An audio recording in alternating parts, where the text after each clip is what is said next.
Assalamualaikum warahmatullahi wabarakatuh. Shalom, Om Swastiastu, Namo Buddhaya, salam kebajikan untuk kita semua. Perkenalkan, nama saya Juwita Sulputri dengan NPM 2241023, kelas 6 MNMG, Program Studi Manajemen Universitas Internasional Batam. Di video kali ini, saya akan menjelaskan tutorial untuk uji data pada software Smart PLS 3, di mana uji data ini diperuntukkan untuk penelitian saya yang berjudul Analisis Pengaruh Financial Literasi dalam Meningkatkan Financial Well-being, Studi Empiris pada Masyarakat Berpenghasilan Rendah di Kota Batam. Langsung saja kita lanjut ke tutorialnya. Nah, kita bisa langsung masuk ke uji datanya. Apa saja yang akan kita uji? Yang pertama itu ada outer model dan juga ada inner model. Nah, untuk outer model di sini ada 3 uji. Yang pertama ada validitas convergent, yaitu menguji loading factor atau outer loading, dan juga menguji AV atau average variance extracted. Nah, yang kedua ada uji validitas diskriminan. Yang akan kita uji itu ada cross loading. Nah, yang ketiga itu ada uji reliabilitas, yaitu ada converge alpha dan juga composite reliability. Nah, yang selanjutnya ada uji inner model. Untuk uji inner model ini ada 3 uji. Yang pertama ada direct effect, pengaruh langsung, itu menggunakan coefficient. Yang kedua itu indirect effect atau pengaruh tidak langsung. Dan yang terakhir ada R-square. Lanjut, ini adalah model penelitian saya. Di sini ada 5 variabel, di mana ada 3 variabel independen, yaitu ada financial stress, financial autonomy, dan juga financial skill. Nah, yang di bagian tengah merupakan variabel mediasi, yaitu financial literacy. Dan yang terakhir, ini merupakan variabel dependent atau financial well-being. Nah, lanjut, kita akan langsung masuk ke hipotesis. Untuk hipotesisnya di sini ada 7 hipotesis dengan 4 hipotesis pengaruh secara langsung dan 3 hipotesis pengaruh tidak langsung. Setelah itu kita menyiapkan data di Excel untuk data yang mau kita uji. Nah, di sini saya menggunakan data penelitian saya yang bersumber dari kuesioner yang telah saya sebar. Ini seharusnya data respondennya adalah 370 responden. Cuman di sini ada 9 responden yang tidak memenuhi kriteria penelitian, jadi hanya 361 responden yang memenuhi kriteria. Nah, di sini bisa dibuat seperti ini. Datanya, setelah kita buat seperti ini, kita bisa save, kita ke file, setelah itu kita ke save as saja, nama filenya. Kita buat saja uji statistika penelitian karena ini untuk luas penelitian. Nah, di bagian Excel atau type-nya, di sini bisa pilih CSV. Jadi filenya itu harus CSV. Nah, di sini saya memilih CSV UTF-8, delimited. Oke, setelah itu kita bisa pilih mau simpan di mana. Saya memilih untuk simpan di dokumen saja. Save. Oke, setelah ke save, kita bisa langsung saja ke software Smart PLS-nya. Tampilan aplikasi Smart PLS-nya, dan kita bisa langsung ke New Project. Kita bisa buat name-nya, kita buat aja uji statistika penelitian. Kita bisa pencet OK. Setelah itu kita double klik to import data. Langsung kita cari filenya tadi.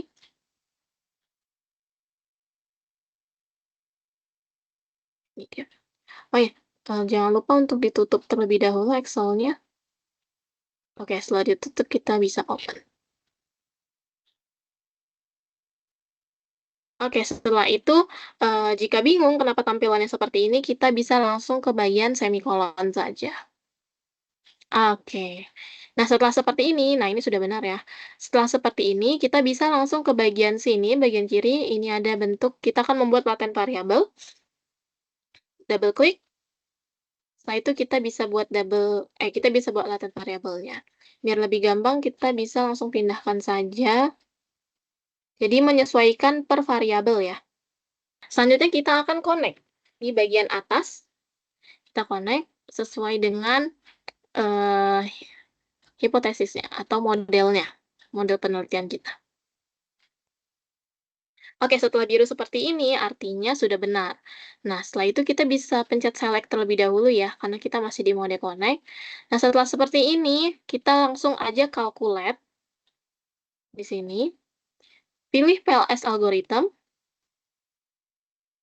Setelah pilih PLS algorithm, ini diabaikan saja, tidak apa-apa, karena ini aturan dari PLS-nya sendiri, langsung kita start calculation. Oke, jadi sebelum itu kita harus tahu tadi, uji apa saja yang akan kita uji. Yang pertama tadi ada outer loading. Kita bisa langsung ke outer loading. Nah, untuk tahu pengukurannya seperti apa, kita bisa balik lagi untuk tahu pengukurannya. Nah, pada validitas convergent, nilai outer loading dianggap valid apabila nilainya melebihi dari 0,6 menurut CHIN 1998. Nah, setelah kita tahu, ternyata nilai outer loading itu harus melebihi 0,6. Oke. Nah, kita bisa lihat nih di sini, yang di bawah 0,6. Ternyata di financial autonomy lumayan banyak nih, ada di FA2, ada di FA4, FA6, dan ada di FL5. Sisanya sepertinya semuanya sudah terpenuhi di atas 0,6. Nah, jika ada di bawah 0,6, kita harus hapus. Kita balik lagi ke latent variable, kita pilih hapus. Ini yang pertama ada FA2, kita hapus, FA4 kita hapus, FA6 kita hapus, FL5 kita hapus. Nah, jika seperti ini, setelah itu kita bisa lanjut calculate untuk ke pengukuran selanjutnya. Nah, tadi kalau misalnya masih ragu, untuk outer loading-nya bisa dicek ulang kembali. Tapi kalau udah nggak ada, kita lanjut ke pengukuran kedua validitas convergent, yaitu AV. Untuk nilai AV, ini bergabung dengan nilai uji reliabilitas, di mana itu ada composite reliability dan juga converge alpha. Nah, kita bisa lihat di sini, untuk AV sendiri, menurut Hare et al. 2011, nilai AV dianggap valid apabila nilainya di atas 0,5. Nah, kita bisa langsung aja lanjut ke uji reliabilitas. Nah, uji reliabilitas, semua nilai seluruh construct dianggap reliable apabila converge alpha dan juga composite reliability menunjukkan hasil nilai di atas 0,7 menurut Hare et al. 2014. Nah, kita bisa pilih construct reliability dan validity, karena AV dan juga converge alpha, composite reliability ini mereka berada di satu tempat yang sama. Oke, kita rapikan dulu. Seperti ini, bisa dilihat pada uji datanya semuanya hasilnya menunjukkan sesuai dengan kriteria di mana converge alpha di atas 0,7, composite reliability semuanya di atas 0,7, dan juga AV semuanya di atas 0,5. Nah, jika seperti ini berarti semuanya sudah aman. Nah, kita bisa langsung lanjut ke uji yaitu validitas diskriminan. Pada uji validitas diskriminan, ini kita akan menguji cross-loading, di mana cross-loading setiap variabel masing-masing harus mempunyai nilai minimal 0,7 menurut CHIN 1998. Nah, kita bisa lihat di diskriminan validity atau cross-loading itu di bawahnya construct reliability dan juga validity. Nah, kita langsung pencet aja cross-loading.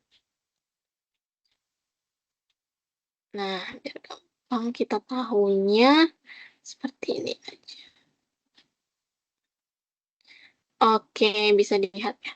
Nah, biar lebih gampang, kita bisa export to Excel agar bisa kita lihat langsung nilainya melalui Excel. Nah, di sini tuh udah langsung lengkap semuanya untuk outer model, jadi gampang. Ini akan saya pindahkan satu-satu ke bagian output uji data biar nanti lebih gampang untuk menjelaskannya. Bisa dilihat di bagian sini juga, ini cross loading ya tadi. Nih, di FA nih. Ini bagian FA ini berarti yang bagian pertama. Jadi kita bisa lihat nih, oh nilainya semuanya 0,7 nih, di atas 0,7.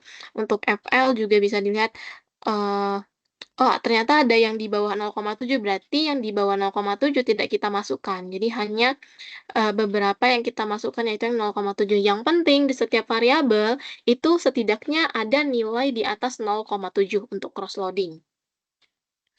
Oke, nah sekarang kita langsung masuk ke uji data bootstrapping untuk uji hipotesis. Nah, kita bisa langsung ke calculate, balik ke latent variable lagi, terus kita pencet bootstrapping.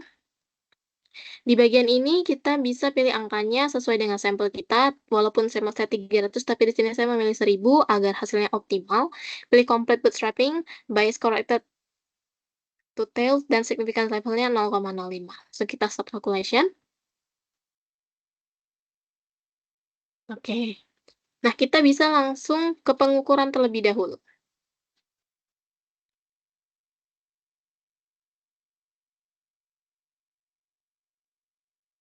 Kita ke pengukuran terlebih dahulu, kita bisa di sini uji hipotesis.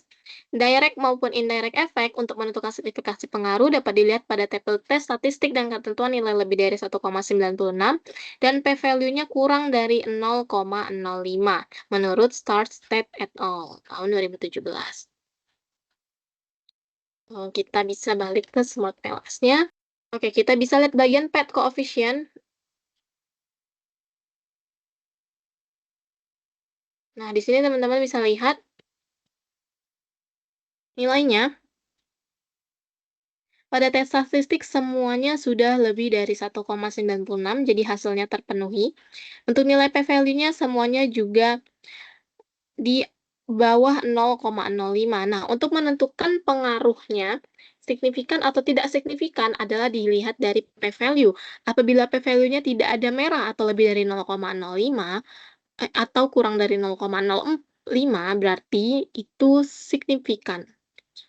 Menentukan negatif atau positif itu melalui original sampel ataupun sampel mean. Saya lihat di sini financial stress itu berpengaruh signifikan negatif. Di sini ada tanda negatif terhadap financial literasi. Berarti sesuai dengan hipotesis yang telah saya sampaikan sebelumnya. Nah, langsung kita ke indirect effect. Bisa pencet specific indirect effect. Nah,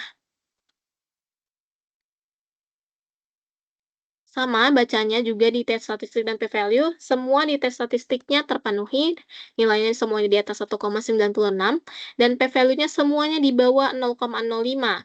Tidak ada yang tidak signifikan, semuanya signifikan.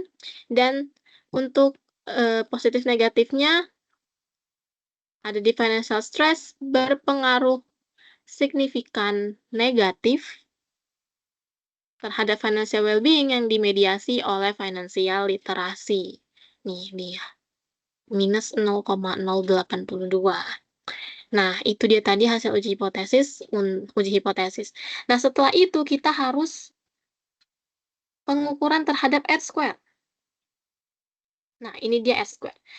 R-square itu menyesuaikan dengan kriteria nilai, di mana 0 di atas atau 0,075 itu menunjukkan hasil yang kuat, nilai 0,50 menunjukkan hasil moderat, dan nilai 0,25 menunjukkan hasil lemah, menurut Hare et al. 2011. Nah, artinya pada kolom sampel mean menunjukkan nilai R-square untuk variabel financial literasi adalah 0,675, yang dapat dijelaskan bahwa 67,5% variabel financial literasi dapat dijelaskan oleh financial stress, financial autonomy, financial skill, sedangkan sisanya dijelaskan oleh variabel lain yang tidak ada di dalam model. Nah, dalam kategori R-square financial literasi ini menunjukkan hasil yang moderate, di mana nilainya di atas 0,50 dan di bawah 0,75. Nah, selanjutnya itu ada financial well-being, di mana di hasil sampel mean-nya itu ada 0,606.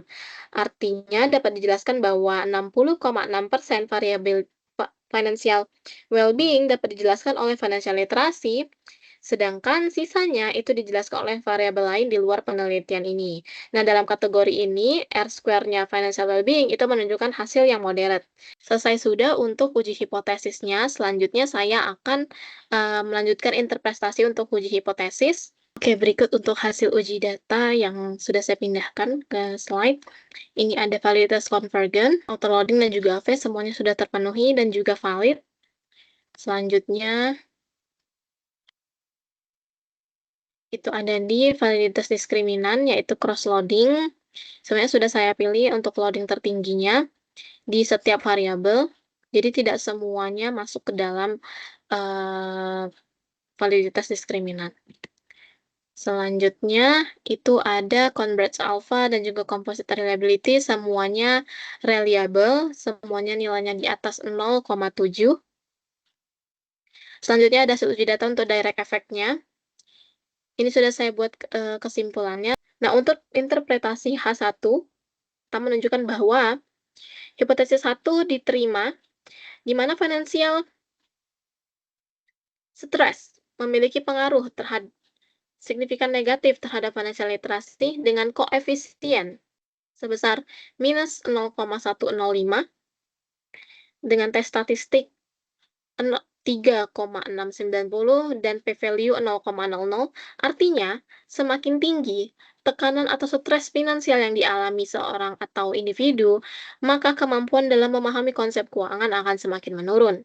Selanjutnya pada interpretasi H2 menunjukkan bahwa H2 diterima, di mana financial autonomy memberikan pengaruh signifikan positif terhadap financial literasi, di mana nilai koefisien sebesar 0,142, tes statistik 2,865, dan p-value 0,04. Ini menunjukkan semakin tinggi kemandirian dalam mengambil keputusan keuangan tanpa harus melibatkan atau bergantung kepada orang lain, maka semakin tinggi juga literasi keuangan. Individu yang mandiri dalam mengatur keuangan akan lebih efektif dalam mencari pengetahuan untuk meningkatkan kompetensinya. Untuk H3, interpretasinya menunjukkan bahwa H3 diterima, di mana financial skill memberikan pengaruh signifikan positif terhadap financial literasi dengan nilai koefisien sebesar 0,742, tes statistiknya 18,049, dan juga p-value-nya 0,00 yang menunjukkan bahwa keterampilan keuangan yang baik dalam mengatur keuangan seperti mencatat pemasukan dan pengeluaran, membuat rencana atau anggaran, dan memahami instrumen keuangan, maka semakin tinggi juga tingkat literasi keuangan. Interpretasi H4 menunjukkan bahwa H4 diterima, dan financial literasi memberikan pengaruh signifikan positif terhadap financial well-being, di mana nilai koefisien sebesar 0,777, TESIK 18,225, dan p-value-nya 0,000, yang menunjukkan literasi keuangan individu yang baik, maka semakin baik juga kemampuan dalam mengatur keuangan seperti pengeluaran dan anggaran, keuangan jangka panjang yang akan berdampak langsung pada peningkatan kesejahteraan keuangan. Literasi keuangan yang baik mampu membuat individu cerdas dan mengambil keputusan keuangan, menghindari utang, berisiko, serta mampu menyiapkan dana pensiun dan juga dana darurat yang bermanfaat pada keuangan masa depan yang meningkatkan rasa aman secara finansial. Next, untuk interpretasi indirect effect, pada H5 menunjukkan bahwa H5 diterima dalam hasil uji data indirect effect ditemukan bahwa financial stress berpengaruh signifikan negatif terhadap financial well-being yang dimediasi oleh financial literasi. Nah, hasil uji data menunjukkan nilai koefisien sebesar minus 0,082, tes statistiknya 3,546, dan p-value-nya 0,000. Dapat dijelaskan bahwa financial stress secara tidak langsung membuat kesejahteraan keuangan menurun dengan terlebih dahulu mempengaruhi financial literasi. Nah, ketika individu tidak mampu mengendalikan stres keuangan, maka akan memiliki pemahaman keuangan yang rendah dan pada akhirnya tidak mampu untuk mengelola kondisi keuangan secara baik. Penelitian ini menegaskan literasi keuangan berperan aktif sebagai mediator dalam mengurangi pengaruh buruk financial stress terhadap financial well-being. Interpretasi pada hipotesis 6 menunjukkan bahwa H6 diterima dan ditemukan bahwa financial autonomy berpengaruh positif signifikan terhadap financial well-being yang dimediasi oleh financial literasi. Nah, hal ini menunjukkan sifat kemandirian dalam mengambil keputusan keuangan berkontribusi dalam meningkatkan kesejahteraan keuangan secara tidak langsung melalui literasi keuangan yang meningkat. Individu yang memiliki kemandirian keuangan cenderung akan mencari informasi tambahan yang lebih detail agar keputusan yang diambil dapat menjadi keputusan yang bijak. Untuk interpretasi yang terakhir yaitu H7 menunjukkan bahwa H7 diterima, di mana hasil uji data menunjukkan keterampilan keuangan, mendorong peningkatan literasi keuangan yang pada akhirnya kesejahteraan keuangan juga meningkat. Keterampilan seperti pencatatan pengeluaran, pembuatan anggaran, dan manajemen utang yang baik dapat menumbuhkan dampak jangka panjang yang positif terhadap kondisi finansial. Keterampilan tersebut mendorong pembelajaran aktif yang kemudian meningkatkan literasi keuangan, yaitu pemahaman, sikap, dan keyakinan terhadap konsep keuangan. Baik, itu saja tutorial mengenai uji data statistik penelitian untuk penelitian saya. Semoga dapat dipahami. Terima kasih. Wassalamualaikum warahmatullahi wabarakatuh. Salam kebajikan untuk kita semua.